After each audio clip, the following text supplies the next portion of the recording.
Episode 23। Hello दोस्तों, आप सभी हमारे स्टोरी को डेली सुनते हो पर कोई भी ना तो कमेंट करते हो और ना ही लाइक। प्लीज दोस्तों हमारी मेहनत को अपने एक प्यारा सा कमेंट, लाइक और चैनल को सब्सक्राइब करके सपोर्ट कीजिए।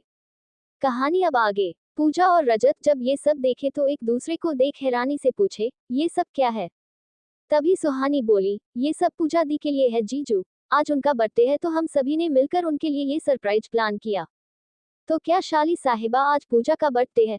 मुझे किसी ने बताया भी नहीं और पूजा तुम भी मुझे नहीं बताई कि आज तुम्हारा बर्थडे है।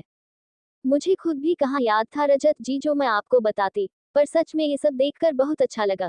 थैंक यू सो मच आप सभी को, जो आप सभी ने मेरे लिए इतना किया। और मेरी प्रिंसेस को भी। पूजा रूही को गोद में उठाते हुए बोली।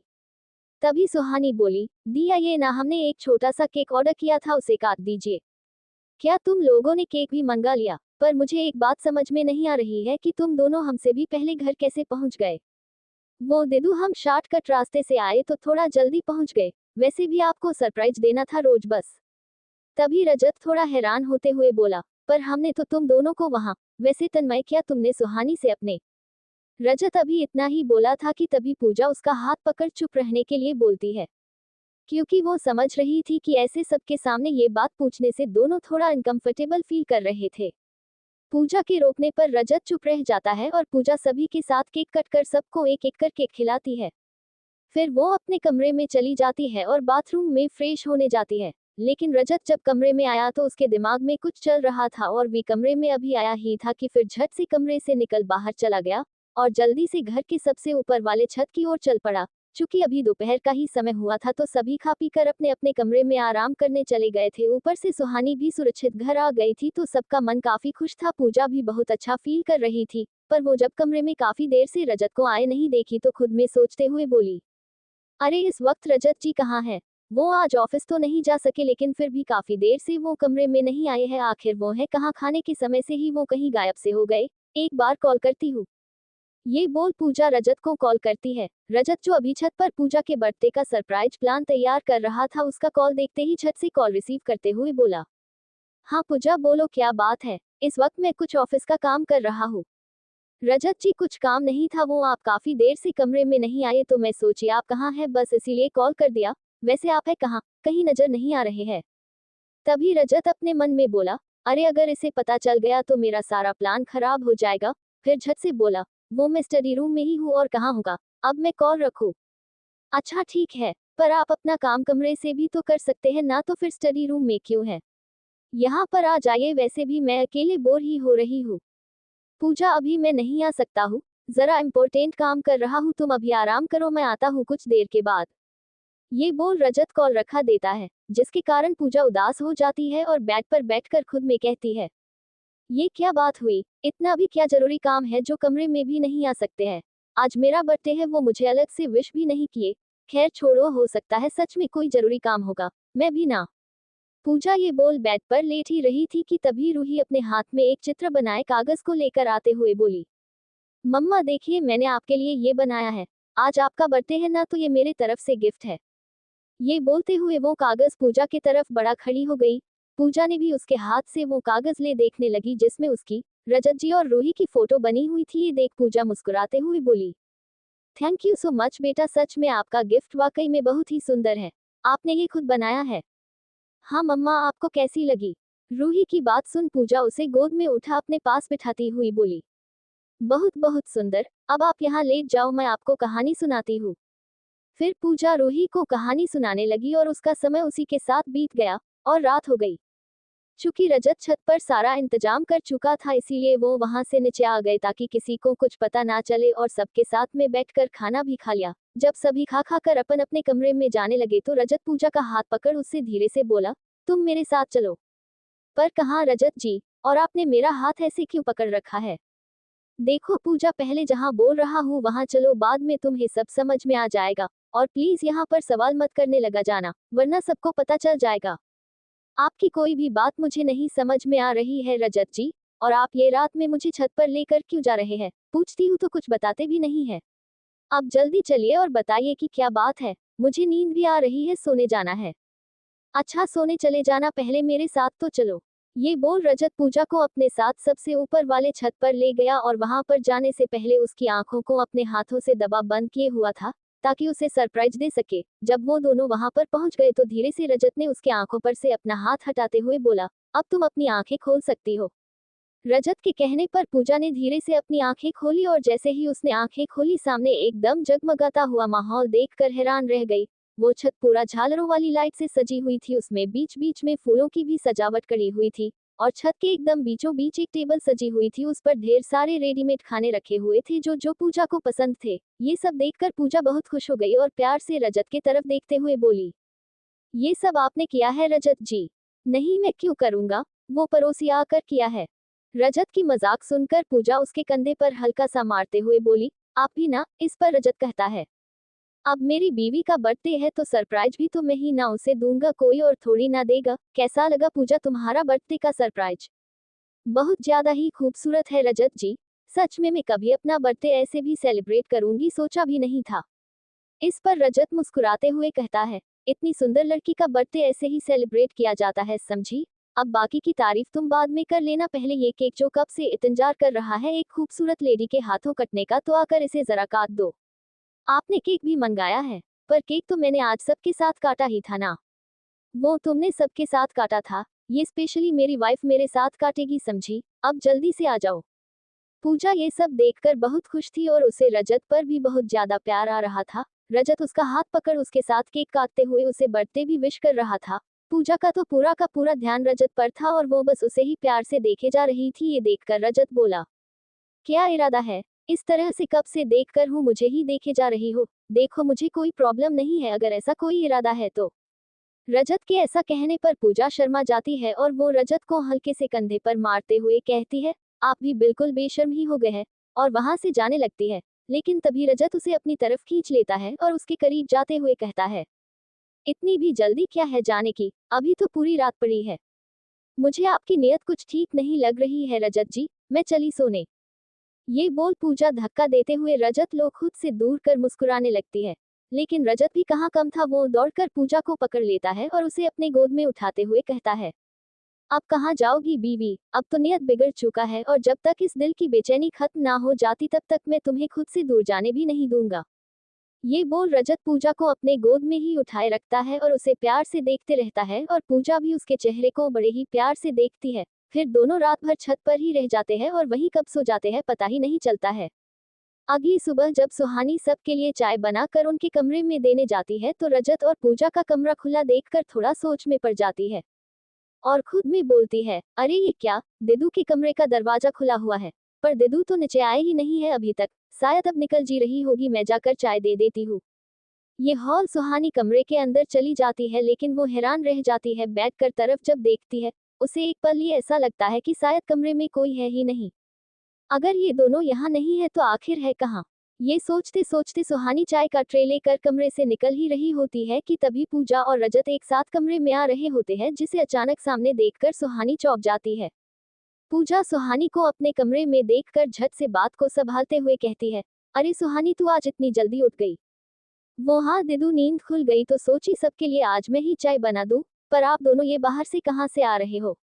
वो रजत जी कल रात स्टडी में काम लड़ते करते ही सो गए तो मैं उन्हीं को जगाने गई थी। क्यों रजत जी? हल्का सा कोहनी मारते हुए बोली। इस पर रजत जी झट से हाँ बोल पड़ा। पूजा और रजत की बातों को सुन सुहानी की हंसी छूट गई और वो बोली, अच्छा ठीक है दिदू, मैं समझ गई आप क्या बोल रही है। ये आप दोनों की चाय मैं टेबल पर रख देती हूँ, फ्रेश होकर पी लीजिएगा। ये बोल अपनी हंसी को रोकते हुए वो कमरे से निकल गई। उसको ऐसे हंसते हुए देख दोनों थोड़ा आश्चर्य में पड़ गए, इसीलिए रजत पूजा की ओर देखते हुए पूछा, अरे पूजा, तुम्हारी बहन ऐसे हंसते हुए क्यों गई? मुझे कुछ समझ में नहीं आया। अभी पूजा रजत को जवाब देने उसके चेहरे की तरफ मुड़ी ही थी कि उसने रजत के गालों पर लिपस्टिक के निशान देखे और उसके शर्ट पर अपनी लगी बिंदी, ये देखकर वो एकदम से गुस्सा हो बोली, सुहानी आपकी वजह से हंसते हुए गए हैं, समझे आप? ये जो आप अपनी गालों पर लिपस्टिक और शर्ट पर बिंदी लगा घूमे फिर रहे हैं, आप भी ना थोड़ा तो बाकी लोगों का ख्याल रख लीजिए। क्या सोच रही होगी वो मेरे बारे में? अब मेरा बाद में वो मजाक बनाएंगी, और ये सब आपकी वजह से हुआ है रजत जी, समझे आप? पूजा को खुद पर भड़कते हुए देख रजत बोला, अरे इसमें मेरी क्या गलती है, अब इतने हर बारी में मैं ये सब देखने लगता और तुम ही तो मुझे खींचते हुए जल्दी से यहाँ ले आए, ऊपर से मुझे ही डांटे जा रही हो। और एक बात। रजत इतना बोल चुप हो गया। तभी पूजा बोलती है, अब क्या बोलना है आपको, जल्दी बोलिए, और ये चाय ठंडी हो रही है, इसे जल्दी पीजिए। रजत पूजा की कमर में हाथ डालते हुए बोला, वो ये कि अगर सुहानी ने हमें ऐसे देख भी लिया तो क्या, हम अपनी पत्नी को प्यार कर रहे हैं ना कि किसी और को, मुझे कोई फर्क नहीं पड़ता है कि कौन हमारे बारे में क्या सोचता है, समझी तुम। रजत की बात सुन पूजा मुस्कुरा दी और वहां से निकल गई। इधर सुहानी तन्मय के कमरे से निकल नीचे सीढ़ियों से जा रही होती है कि तभी पूजा जो कि उधर से ही गुजर रही होती है, उसका ध्यान सीढ़ियों पर गिरे पानी पर चला जाता है जहां से सुहानी उतर रही होती है। ये देखते ही पूजा घबरा जाती है और वो बिना एक पल गंवाए दौड़ते हुए सीढ़ियों के पास आने लगती है।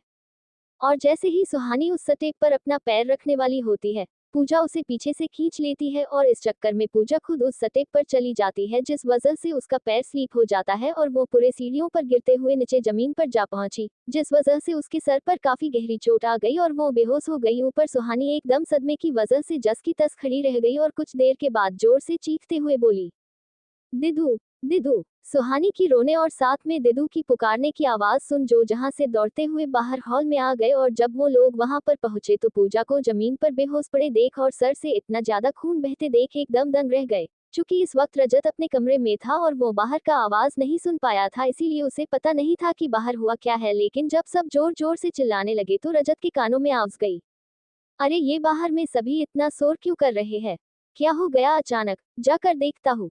ये बोल रजत जल्दी से कमरे से निकल बाहर आया और जैसे ही उसकी नजर पूजा पर गई जिसके सर से काफी खून बहे जा रहे थे, उसे इस हालत में देखते ही उसके हाथ से फोन छूट गया और वो एकाएक दौड़ते हुए पूजा के पास जा बैठा और उसके सर को अपने गोद में उठा कर लेते हुए जोर जोर से बोलने लगा, पूजा, पूजा ये तुम्हें क्या हो गया, ये सब कैसे हुआ, अभी तो ये कितनी अच्छी थी तो फिर अचानक ये सब।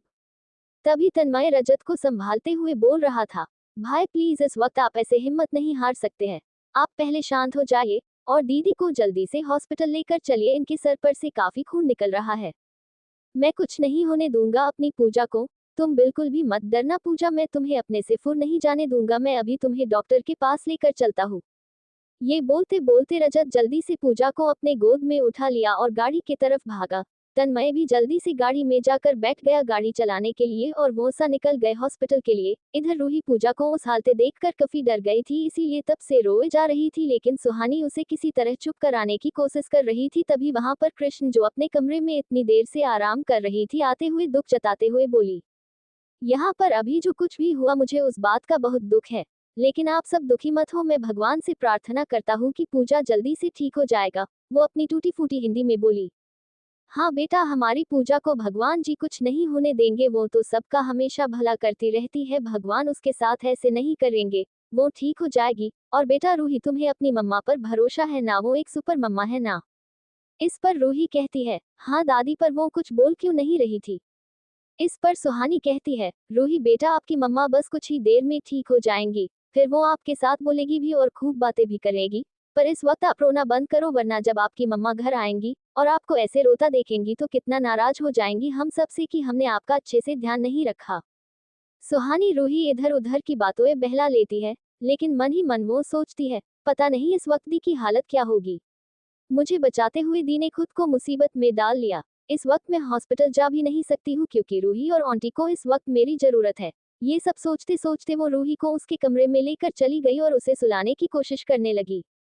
इधर कृष्ण जो रजत की एक क्लाइंट के तौर पर घर में आ रह रही थी, पर उसे तन्मय पसंद आ गया था और जब उसने तन्मय को सुहानी के साथ इस तरह से देखा तो उसे काफी गुस्सा आ गया था और इसीलिए वो सुहानी को नुकसान पहुंचाने की नियत से सीढ़ियों पर पानी गिरा दी थी ताकि वो फिसल कर गिर जाए और चोट लग जाए, पर उसका ये चाल फेल हो गया और सुहानी की जगह पूजा जा गिरी। इसी बात से वो काफी गुस्साई हुई थी और जल्दी से अपने कमरे में जाकर दरवाजा को अंदर से लगा खुद को आईने के सामने खड़ी करते हुए बोली, एक काम भी तुझसे नहीं हो पाया मिस कृष्ण, तू तो तन्मय को पसंद करती है ना, तो फिर उसके लाइफ से उस लड़की को हटा नहीं सकी।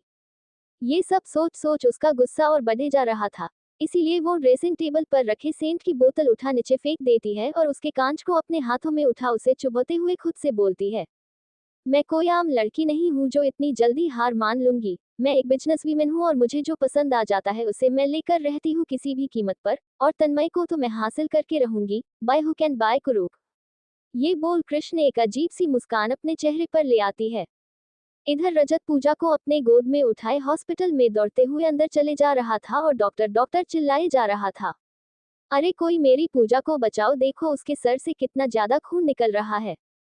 रजत की हालत देखकर तन्मय काफी परेशान था। वो जान रहा था कि रजत अंदर ही अंदर काफी डरे हुए हैं दी को इस हालत में देखकर, इसीलिए ऐसे पेश आ रहे हैं। तभी एक डॉक्टर रजत के पास आते हुए बोला, एक्सक्यूज मी, आप ऐसे हॉस्पिटल में क्यों चिल्ला रहे हैं? और ये क्या, इनके सर से तो काफी खून निकल रहा है। डॉक्टर अपने हॉस्पिटल के एक वार्ड बॉय को आवाज देते हुए बोला, जल्दी से इन्हें ऑपरेशन थिएटर में ले चलो। प्लीज डॉक्टर कुछ भी करिए पर मेरी पूजा को बच्चा लीजिए, आपको जितना पैसा चाहिए मैं दूंगा पर उसे कुछ नहीं होना चाहिए। देखिए मिस्टर, हम एक डॉक्टर है और हमारा फर्ज है कि हम हर पेशेंट की अच्छे से अच्छा ट्रीटमेंट दें, उन्हें बच्चा सके। हम अपनी तरफ से पूरी कोशिश करेंगे, बस आप हिम्मत बनाए रखिए। ये बोल डॉक्टर ऑपरेशन थिएटर की तरफ चला गया। रजत वही फर्श पर घुटने के बल बैठ गया और रोते हुए बोला, प्लीज भगवान जी, पूजा ने तो आप पर हमेशा विश्वास रखा और हमेशा आपकी पूजा की है, तो फिर आप उसके साथ ऐसा कैसे कर सकते हैं? उसे बचा लीजिए भगवान, अगर आपको किसी की जान लेनी ही है तो आप मेरी जान ले लीजिए। रजत रोते हुए वहीं हॉस्पिटल में घुटनों से बल बैठ भगवान से शिकायत करने लगा कि उसने पूजा के साथ ऐसा क्यों किया। उसकी हालत देख तन्मय धीरे से उसके पास आकर बैठते हुए बोला, जब भाई दी को होश आएगा और उन्होंने आपको ऐसे टूटे हुए देखेगी तो उन्हें कितना बुरा लगेगा। वो आपको इस हालत की जिम्मेदार खुद की मानेगी। आपको खुद के लिए ना सही पर दी के लिए हिम्मत रखनी ही होगी भाई, और आ देखिएगा डॉक्टर बहुत जल्द ही दी को बिल्कुल ठीक कर देंगे, बस आप हिम्मत रखिए। तन्मय के समझाने पर रजत भी अपनी आंखों से आंसू पोंछते हुए कहता है, शायद तुम सही बोल रहे हो तन्मय, मैं ऐसे हिम्मत नहीं हार सकता। मुझे मेरी पूजा चाहिए और उसे मैं खुद से दूर नहीं होने दे सकता। ये सब रजत जल्दी से उठ खड़ा हो तन्मय से बोला, मैं जब तक न आ जाऊं तुम यहाँ से कहीं भी मत जाना तन्मय। ये बोल रजत जाने लगा, लेकिन तन्मय उसके सामने आ बोला, पर भाई आप इस हालत में यूं अकेले कहाँ जा रहे हैं? मैं भगवान से अपनी पूजा की जीवन मांगने जा रहा हूँ, मैं आता हूँ। ये बोल रजत दौड़ता हुआ वहां से निकल गया और एक सुनसान जगह पर बनी भगवान दुर्गा के मंदिर में चला गया और वहां जाकर वो अपने दोनों हाथ जोड़ दुर्गा माँ से प्रार्थना करते हुए बोला, माँ मैं नहीं जानता हूँ कि इस दुनिया में भगवान होते हैं या नहीं, पर मैं इतना जरूर जानता हूँ कि जो इंसान अच्छे होते हैं उसके साथ कभी भी कुछ गलत नहीं हो सकता है। तो आज मैं पूजा की ये हालत क्यों है? वो तो एक भली लड़की है, हमेशा खुद से पहले दूसरों का सोची, पर आज वो खुद मौत और जिंदगी के बीच में है। नहीं माँ, आप उसके साथ ऐसा नहीं कर सकती है, आपको मैं पूजा की जाना लौटानी ही होगी। जब तक आप मेरी मुराद पूरी नहीं करेगी मैं तब तक यहीं आपके सामने घंटी को बजता रहूंगा। ये बोल रजत अपने हाथ ऊपर कर घंटी को जोर जोर बजाने लगा। कुछ ही देर में उसके हाथों से घंटी की चोट की वजह से खून निकलने लगे थे, लेकिन उसके बावजूद भी उसने घंटी बजानी नहीं छोड़ी। इधर पूजा ऑपरेशन थिएटर में बेसुध पड़ी हुई थी। डॉक्टर उसका ऑपरेशन कर रहे थे, तभी डॉक्टर ने एक नर्स को जल्दी में बोला, नर्स जल्दी से इसे B+ ब्लड चढ़ाओ, इसके शरीर में खून की कमी हो रही है। डॉक्टर की बात सुनकर नर्स बोल पड़ी, पर डॉक्टर, हमारे हॉस्पिटल में तो B+ ब्लड है ही नहीं। क्या? पर ऐसा कैसे हो सकता है? अब हम इसे ब्लड कहाँ से चढ़ाए? और अगर इसे जल्दी से जल्दी ब्लड नहीं चढ़ाएंगे तो इसकी जान भी जा सकती है। तुम एक काम करो, जल्दी से बाहर जाकर इसके रिश्तेदारों से कहो B+ ब्लड लाने के लिए।